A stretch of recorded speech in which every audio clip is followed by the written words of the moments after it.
Ghislain Awaga est un jeune entrepreneur togolais, directeur de plusieurs sociétés, dont le parcours retient notre attention dans cet élément vidéo. Salut à toutes et à tous, je m'appelle Ghislain Awaga, je suis un jeune entrepreneur togolais. Vous m'avez toujours posé des questions sur mon parcours, vous avez toujours eu envie d'entendre de ma bouche. Aujourd'hui, j'ai décidé par rapport à cette initiative de vous parler de mes réalisations, de vous parler de ma vision et de mes objectifs. Nous allons vous offrir tous ces éléments de réponse dans cette vidéo.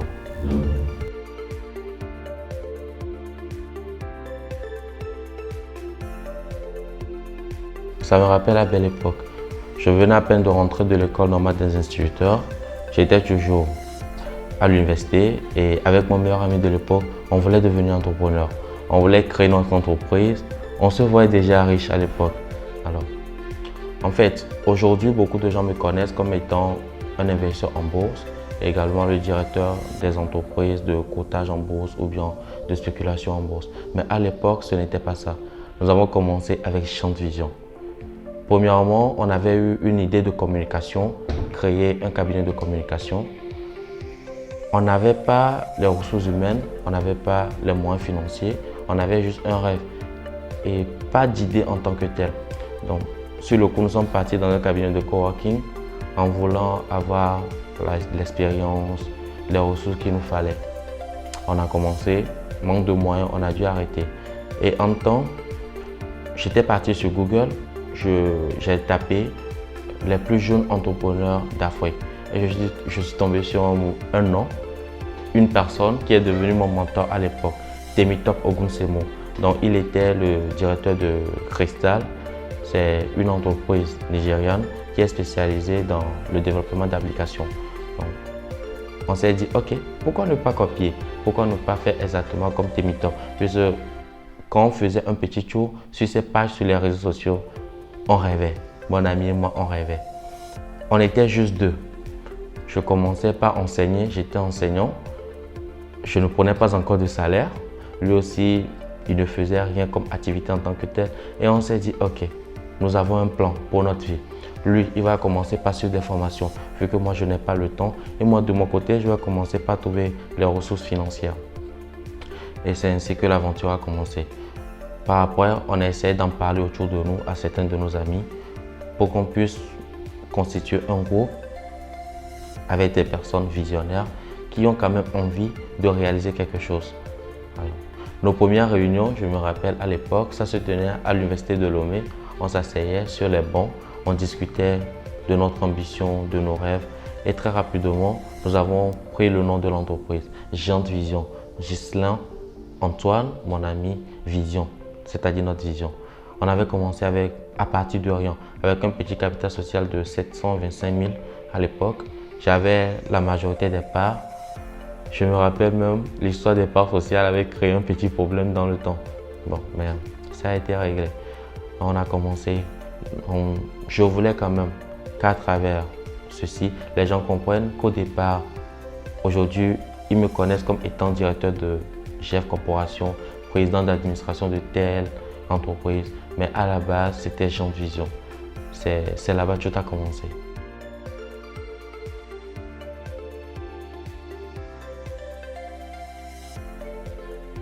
Alors, c'était une première expérience dans le domaine de l'entrepreneuriat.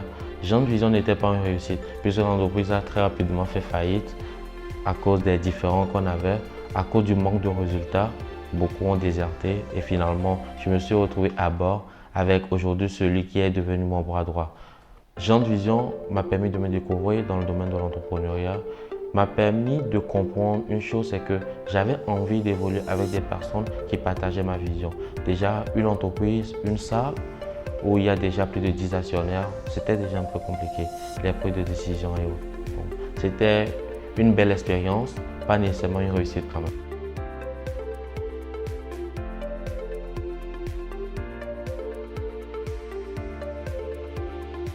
Avec GF Corporation, on a commencé, on a eu une vision, mais pour atteindre cette vision, il fallait quitter nécessairement l'amateurisme pour partir vers le professionnalisme. Il fallait devenir une institution financière à part entière. Il fallait évoluer en fait. Donc, dans ce souci d'évoluer, nous avons pris la décision de créer un fonds d'investissement avec un capital social supérieur à 100 millions de francs CFA et améliorer nos services. Aujourd'hui, Personnellement, je mets l'accent sur la confiance qui nous lie avec nos investisseurs et également l'innovation. Dans GF Corporation, on avait essentiellement 4 services, c'est-à-dire les investissements, la gérance de portefeuille, les formations et également l'import-export. Ces 4 services représentent en fait l'identité de l'entreprise et il fallait s'asseoir, il fallait développer ces services en question. Et le cas dans lequel on était, sur le plan juridique, sur le plan fiscal, ne pouvait pas favoriser ce développement. Donc nous étions obligés de migrer vers une nouvelle entité. Ça voudrait dire qu'aujourd'hui, nous avons 2 entités différentes. Il y a GF Corporation, une entreprise qui m'a permis d'être là où je suis, une entreprise où nous avons réalisé beaucoup de choses et une entreprise que je ne dirige plus puisque j'ai présenté ma démission, laissant maintenant le bon soin de direction à mon meilleur ami aujourd'hui, M. Junior Serrador, qui est aujourd'hui le directeur général de la GF Corporation. Alors, à la GF Corporation, nous avons gardé uniquement les formations sur les marchés financiers et également l'import-export à travers notre site, le www.gfstore.online.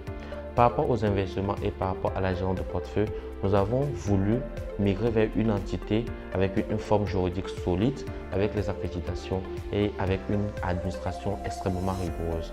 Donc aujourd'hui, à la Global Trade Corporation, que je ne dirige pas également, je suis tout simplement le président du conseil d'administration. Nous avons un conseil d'administration très solide, un comité de surveillance et également plusieurs démembrements, à savoir une direction chargée du service relationnel avec les clients pour qu'ils puissent nous exposer à longueur de journée leurs suggestions et leurs inquiétudes.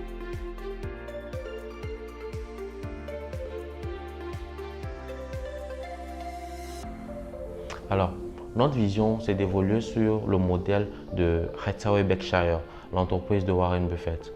Nous voulons monter un grand fonds d'investissement, gérer les actifs de milliers de personnes et leur permettre de fortifier leurs avoirs et d'atteindre l'autonomie financière. Nous avons commencé il y a de cela 2 ans les offres d'investissement dans notre entreprise et aujourd'hui nous sommes en train de monter à une étape supérieure. Notre vision, c'est de devenir un groupe qui doit gagner quand même toute l'Afrique, puisque actuellement nous sommes en train d'ouvrir nos agences dans 19 pays d'Afrique, ce qui n'est pas peu. Et nous voulons en fait incarner une vision. En temps, nous nous souvenons de l'Eldorado, le rêve américain. Nous aimerions qu'il y ait également ce rêve en Afrique, que chacun puisse voir à travers notre espérance, à travers notre réussite, qu'il y a d'autres façons de gagner de l'argent et également ceux qui sont déjà riches pour leur permettre encore de fortifier leur savoir à travers un mécanisme sûr, serein et qui sera pérennisé.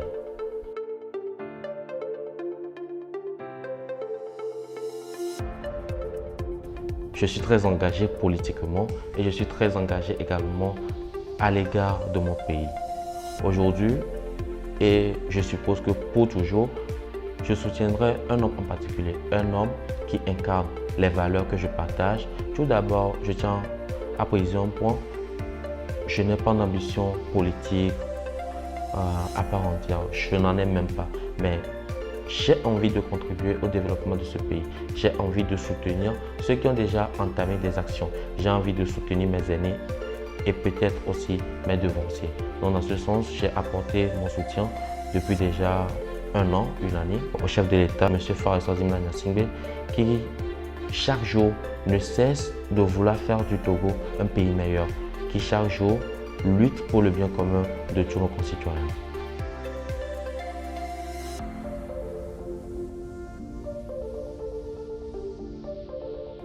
Aujourd'hui, on m'attribue un surnom dans mon pays, le jeune milliardaire togolais. Alors par rapport à ça, je laisse les gens spéculer sur la valeur réelle de mes avoirs. Je préfère me considérer comme un jeune entrepreneur qui se soucie de l'avenir de son pays, qui se soucie de l'avenir des jeunes togolais et qui veut qu'à travers ses réalisations, on puisse l'estimer tout simplement à sa juste valeur.